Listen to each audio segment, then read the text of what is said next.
ஆனா எல்லாத்தையும் தாண்டி சிறப்பா டான்ஸ் ஆடி என்கிட்ட இருந்து 1,00,000 ரூபாய் பரிசு வாங்க போறது யாருன்னா சொல்லுங்க அப்பதா. பொறுங்க பொறுங்க பொறுங்க சொல்றேன். அது வேற யாரும் இல்ல, என் மகன் ராசாங்கமா என் மருமக மோகனாவும் தான்.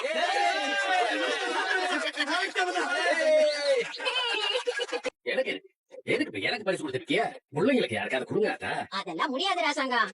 நாட்டுக்கே அமைச்சரா இருந்தாலும் ஆத்தா ஆசைப்பட்டதுக்காக ஆடி தூள் கலப்பனல, உனக்கு இந்த பரிசு. ஏய் அதை எடுத்துட்டு வாங்க. அம்மாச்சி என்கிட்ட கூட நான் வச்சுக்கிறேன். வச்சேன். யாருக்கிட்ட 1 ரூபாய் காசு வச்சிருக்கீல? அதான் நான் வச்சிருக்கேன்.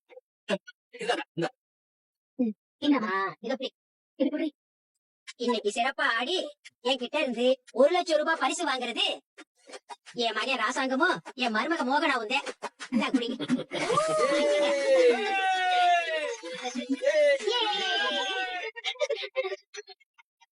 கிழவிக்கு எப்படி ஓரம் வச்சுட்டு பாத்தியா? மகனுக்கும் மருமகளுக்கும் பரிசு கொடுத்துருக்கு பாத்தியா? சொந்த வீட்டு காசை வெளிய போக விடுதா பாரு. பீரோல மேல் தட்டுல இருந்த படத்தை தூக்கி கீழடுக்குல வச்ச கதையா இருக்கு. நானா உசுரை கொடுத்து ஆடினேன், எனக்கு பரிசு கொடுத்ததா அது? நான் மட்டும் என்ன சும்மா ஆடினேன்? கிழவி ஓரம் வச்சுட்டு பண்ணிருக்குமா? இது இல்லாம ஒரு சிறப்பு பரிசும் இருக்கே. சொல்றேன். நல்ல கெமிஸ்ட்ரியோட ஆடின சேதுவுக்கும் தமிழுக்கும் சிறந்த ஜோடிக்கான பரிசு. இவங்களுக்கு ஆளுக்கு ஒரு தங்க காசு கொடுக்க போறேன்.